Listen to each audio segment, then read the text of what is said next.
Lisa meteor shower coming up, stream that bogu. Society today, especially millennials, we're addicted to feeling sensitive and offended. Like literally people's nipples get hard when they're freaking offended by something. To get the my name's original Rachel. cat I'm remote, from Dallas, type gray Texas. face in I've chat. been a conservative my whole life, but my views have definitely evolved, and I'm happy to be here. Hi, I'm Casey. I live in Pittsburgh, Pennsylvania, and I actually work in politics and have watched very closely kind of the Republican Chat, you see, chat, this is what happens nowadays. I'm not gonna make it weird, okay? But look at the dislikes. 6K dislikes. So people obviously don't agree with those takes and those political standpoints. But you know what they do when they're mad about this? They dislike, they tweet, they talk, they share, they get mauled on social media, but then they don't vote. I think that's one of the issues. Turn from Republicanism to kind of Trump Republicanism, and I'm excited to talk about that. Hi, my name's Noah. I'm a teenage conservative from the great state of Georgia. Like, this is not a vote. You're not voting. You're clicking some random, arbitrary piece of shit fucking metric that nobody cares about. been a conservative for my whole life, and I'm really looking forward to this discussion. My name is Malik. I'm from Detroit, Michigan. I just turned 23. I was always economical, even when I was very little. Now I'm a medical student in the state of Georgia. Hi, my name is Amy. Okay, if I've had to social issues and everything, I could be considered a little bit more liberal, but I do support our president 100%. 4 more years was good. So, yeah. Hi, my name's Alicia. I'm 20 years old. My mom immigrated to America from Nicaragua as a political refugee, and then my father's side of the family immigrated from Mexico. And I am also 8 months pregnant, and I'm super excited to be a first-time mom. Trump's behavior can be offensive. Rachel. Somewhat disagree. Casey? Agree. Noah? Agree. The polls said 85% agree. Alicia? Strongly agree. Agree. I think that Trump gets a lot of flack more than other presidents for offending people because he is not politically correct. The politically correct culture has been shoved down our throats. And the reason why people like his rhetoric is because he doesn't put up with that toxic Wait a minute. culture. Wait, chat. I think in politics we call this, I think, diplomacy. I think that's an important skill of politicians. I think it's... The reason I said agree is because while he hasn't directly offended that- me, I do think some of his rhetoric can be offensive. I mean, I'm sure Stormy Daniels was pretty offended to be called horseface, even though it was epic. When it comes to a lot of his policies, I tend to agree with him. What he's done with taxes, I think we can all agree on. If we could just take his Twitter account away sometimes and just limit what he says or get a good writer in there for his tweets, I think we'd be in a way better place in the country. I actually enjoy President Trump's tweets. I have notifications set up. Yeah, I agree with that. Yeah, and I don't even factor in the rhetoric when it comes to President Trump anymore because of all the results that he's gotten. And if that's how he has to behave in order to achieve the results, I'm totally fine for it. I see a fighter, and that's what I like about him. The one time he offended me, I quickly found out that it was from fake news. So that was in the beginning of the election when he was running in 2016. It was the disabled thing, like the that little thing. That offended me, but that quickly dissipated when I found out that he does. Everything else that I heard him say from this point, I haven't felt personally offended, but when I hear him say certain things, I'm like, I could hear the screeching. I could hear, you could just hear like the freaking people freaking out. Yeah, and one thing that I say kind of offended me that I kind of didn't like was when the Hollywood Access tape grabbed him by the, I didn't really like that. But then as I thought about it more, I thought he wasn't running for president. He was a Democrat at the time. And this has nothing to do with who he is today. He was talking about groupies. Yeah, and to me, like, when I actually looked at the context and everything, like, yeah, no, I know who he's talking about. He's not talking about, oh, Ami, I could just grab. No, you can't do that to Ami. Like, I'd be able to do that. I'm gonna hit you with a backhand over there. Exactly. Like, he's talking about the women that are like not just any woman. He was talking about particular women. And think of when he said that stuff too in Access Hollywood. By that time, Donald Trump was being talked about in rap videos. He was on Comedy Central doing those roasts. He was in Hollywood. We know who he was talking about. So when all these people, especially in the Black community, would you dare use the grab him by the... What? If he had been black and said it in a rap song, Yeah, sing that song. Oh wait, he's a Republican? Oh no, we disagree. Yeah.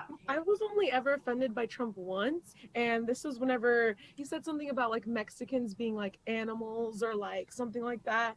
And so I was like, oh my gosh, it's so offensive. Like, why would he say that?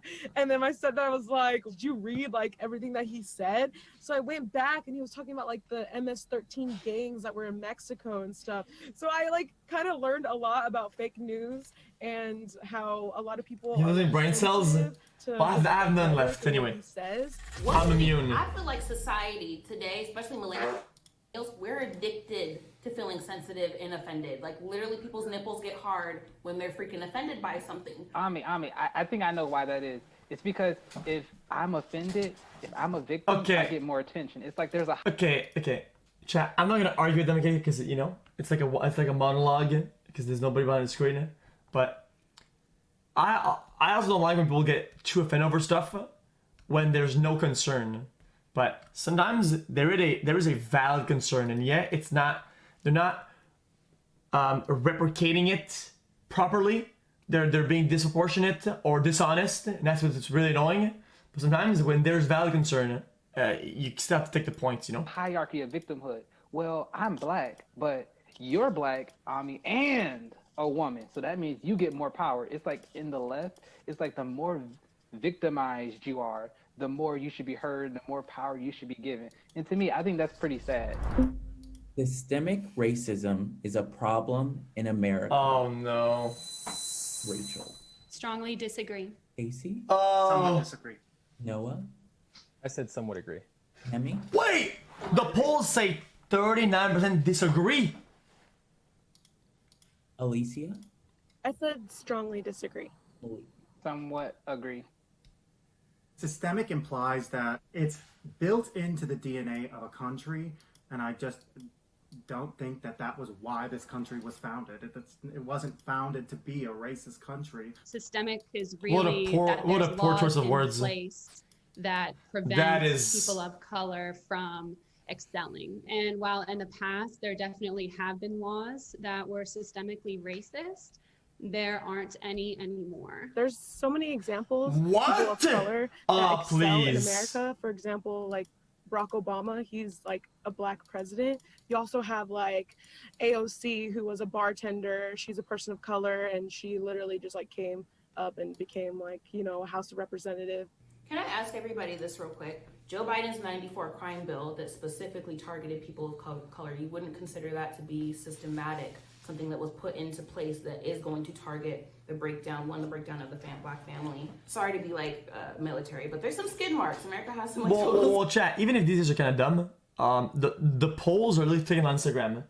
And it's like 39% said no. Like, cause like I'm studying history and I'm taking Old South class, so we're just talking about slavery. Like, so I'm not denying that there hasn't been systemic slavery before, but in 2020 today, like there's not systemic racism. But just in the 90s, 94, that was the year I was born. Not too long ago, and the residue, the effects that it had within 2 generations, is, you know, it looks pretty structured to me. You know what I mean? I really like what you had to say with the 1994 crime bill, because that's exactly where I was going with it. That's why I somewhat agree. And the other policy that I think is also really important would be school choice. The polls predict what they're gonna say. It's not their actual opinion. In the schools where I was growing up, no, it's the not. way they teach history and the way they teach the spirit, you know, that they were teaching. Spirit, bro, I felt like in the classroom. You are determined that you will fail. You cannot succeed. You will never make it. And to me personally, whenever somebody told me I can't do something, I said, okay, watch. And then I went to medical school. But for a lot of other people, they don't have what I have, you know? So I think it is systematic because it's mostly black people in these areas being taught these things that keep them from even thinking that it's possible for them to achieve. So that's why I say systematic racism is a problem, and it comes from the Democratic side. I have to disagree. There's no law saying that you have to teach black children that they can't make it in the world. The issue is really funding, and I think people get distracted and tend to blame it on systemic racism when it's not. It's really Guys, he had me in the first half. a poverty issue. You don't think that's systematic? White kids are in poor districts as well, and there are tons of districts around the nation that are a majority white and they're poor. But black people are typically, if we look at statistics, black people are in that lower income, people of color are in that lower income bubble right there. I feel like that's systematic, you know what I mean? It's targeting a specific group. But there are tons of white kids in that bubble too. I didn't disagree on that part. I definitely. Yeah, it's a bit more intricate than that. I would there were assume. white kids in the trailer park. I think a lot of it has to do with like the culture or the way that the normal typical black families set up. The statistics say that black people don't have like 2 family households, and that has a lot to do. Yeah, that has like a lot to do with like, oh, the poverty rates, their like where they end up in school, they go to jail more often. So I don't think it's systemic racism, and like more as that it's a fact of having to like educate. We've done a lot to deal with race in this country. A lot of my friends on the left, they literally just see that it is a racist country. We're never not gonna. What? Wait. Okay, chat. Is this real? Is this and we need the possible worst choice of words I've ever heard about? Having to like educate. We've done a lot to deal with race in this country. A lot of my friends on the left, they literally just see that it is a racist country. We're never not gonna be, and we need like insane change to just blow up the system. I think that would be the most foolish thing when you look. Guys, no way that Forsen's about to get a sub 30. Stop it.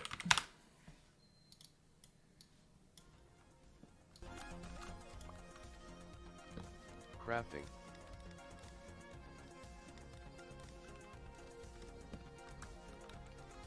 No, he's not. He won't. Look how far he is, chat. You guys need to remember. Look, minus 300. He's about 1,100k blocks away, and his movement is bad. No disrespect. His movement is bad, which means that he goes really slowly in between mountains and terrain, and he's not gonna get there in time. Look at who's helping the black community. I think that President Trump has done He's getting better though for the black community more than under Barack I'm almost done with this Obama, shit. for sure. I believe COVID-19 is a serious and real disease. Rachel. Disagree. Casey. I strongly agree. Noah. I somewhat agree. Amy. Agree. Alicia. I said somewhat agree. Malik. Somewhat agree. Motherfucker, you're in med school. I can't. I can't, dude. Anything that can cause the death of somebody is serious. I can strongly agree with that statement, while at the same time being against a lot of the measures that have been taking place, especially over an extended period of time. It's affected my mental health. And I have a lot of people who are scared to kind of speak out. But of course, the disease itself, yes, it's real. Yes, it's serious. It's very serious. I've known people who have family members who have passed away. But if I don't believe it's to the degree that the media made it out to be. I mean, they said really early on 2 million people will die, and we're at 200,000. Overall, it's most likely been inflated a lot. And this is a really interesting question for me because I'm in medical school. I have access to information that like the general public doesn't. So the thing I would say is context is not being given to the general public. I noticed one week where it's like, oh my God, there's been a surge in this state. Well, I know a drive-through just opened. Was there really a surge in cases, or was there a surge in testing? I think that we are being distracted by the real problem in America. And the real problem in America is that we're not healthy overall. We're one of the sickest countries who's a first world country. So I think the media has really blown it out of proportion. I don't think it's as serious as it's made out to be. It's being politicized to scare people. And I don't know if you guys remember in the very beginning. Guys, this is not. I don't want to discriminate her looks. It's just a question. Are those natural eyebrow shape, or is this painted on?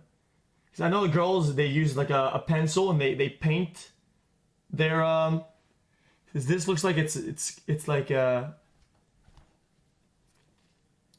when they talked about this COVID, they said that the African American looks like parenthesis exactly. More prone to getting COVID, the Chinese virus. Gotta say it, guys. Gotta say it. Chinese virus. And it makes sense. If we want to look at the black community specifically, when it comes to high blood pressure, heart disease, diabetes, we got to take that in consideration. And unfortunately, we can't really compare ourselves to Sweden. We can't really compare ourselves to these other countries that, one, have a much smaller population and also live healthier lifestyles than we do as Americans. I am open to liberal ideas. Rachel? Agree. And you, Casey? Agree. Noah? I strongly agree. Ami? Strongly agree. Alicia? Okay, interesting. I said agree. And Malik? Agree.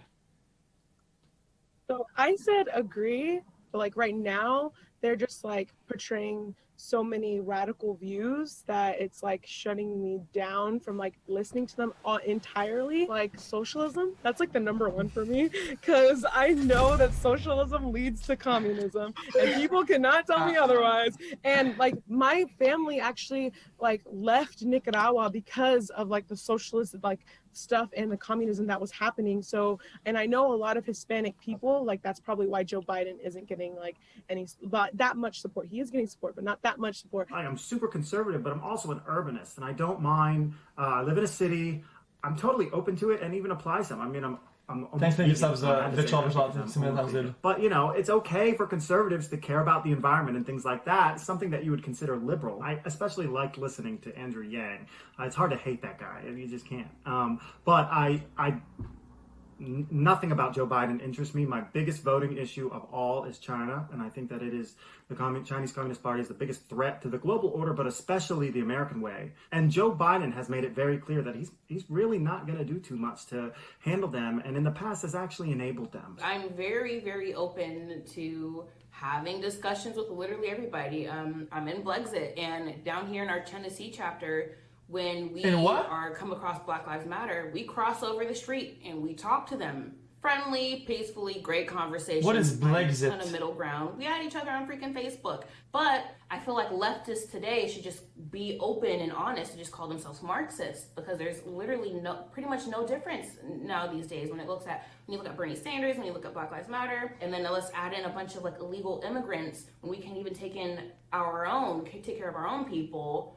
There's no logic. There's no logic to it. I'm open to talking and adopting things like who you decide to marry and all that kind of stuff. I'm open to that. Give people equal opportunity to succeed. But if you want to look at the LGBTQ stuff, I'm for you as an adult talking to another adult and consenting to do whatever you do. But I'm not for is shoving it down children's throats. I'm a mom of 3. I don't play that. No. What do you need to talk about to my kids about your dingling stuff and what you decide to identify? We don't care. If they want to play with their toys. Yeah. Guys, if Fortune's not gonna beat me, stop it. Guys, stop it! Stop telling me about it! Then we'll do our own runs. Yeah, I actually, Jeez, fuck, that was loud. Why is it so loud? Well, I work for the Gay Republican Group, so I am their political director in Pennsylvania and Ohio. And as far as gay issues go, I think that people looking to pass gay marriage or like repeal gay marriage, I think that's big government. I think the government shouldn't decide what is defined as marriage at all. Donald Trump has stood for the gays and gay marriage for a lot longer than Joe Biden has. Joe Biden entered the 2012 presidential campaign still opposing gay marriage. And so if we're going to talk about that issue, then I feel like public opinion has come around on that.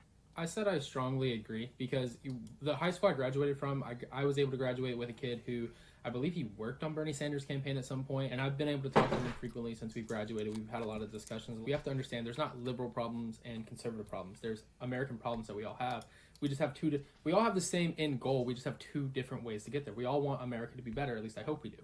I try to say, what if I'm wrong and what if they're right, so I can truly see what they think. America is better now than it was 4 years ago. Rachel? Strongly agree. Casey? I strongly agree. Noah? I strongly agree. Ami? Somewhat agree. Damn. Alicia? I said strongly agree. Malik? Strongly agree. Yeah, so I somewhat agree, and that kind of actually sucks to say because I wish it was strongly agree. But when in terms of race relations, I feel like we've taken so many steps backwards. I never thought that as a millennial and somebody in 2020 that I would go outside my door and there would be like tension, friends disowning each other, family disowning each other. I know I'm. Wait a minute. Wait, but didn't she say earlier that there was no systemic racism? Isn't that? I've experienced that. I think we have come a long way, but when it comes to racial matters and stuff, unfortunately, I think we've taken some. She said there was. She said it was racial then. All problems are downstream of economics, and I think when Trump says we're going to do opportunities on it's Rachel. Invest billions Fucking and Rachel, billions man. of dollars into low-income areas, like in Detroit, the gentrification that happened, which I'm a big supporter of, it gave specific family members in my family jobs that paid like 4 times what they were making before. And that's because a billionaire now owns like 1/3 of downtown Detroit. Like people complain about it, but before, I bet 1/3 of these buildings were abandoned. That's done more for the Black community than any president I've known in my lifetime. I feel the tension that Ami feels, but I do feel like President Trump's the leader to lead us out of that, because I see the Democrat Party, they see the pain, they use it, people who are hurting, make them hurt a little bit more, and become victims to whatever hurt they have, whether it's racial or otherwise. And I don't appreciate that, and I don't think that that's the answer. I think President Trump's optimism is the answer to healing that. I really do. I do think that the economy is the biggest thing and probably the only thing that President Trump can do for us when it comes to racial relations. I don't personally think that Trump is the answer to race relations, because it's a bigger discussion. It's beyond Trump. The best thing that President Trump can do for Black America and people of color is to just give them the opportunity to thrive, and I think he's done that. Well, Washington knows this is just a chat war simulator. The China virus took place and everything. But when it comes to race relations, the media has such a massive part to play. And I think a first step that we could do as society is hold our mainstream media accountable.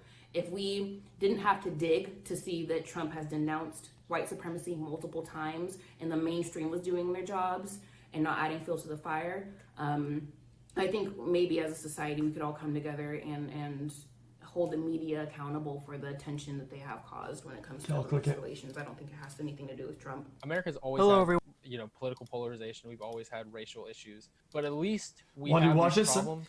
And I don't know, just because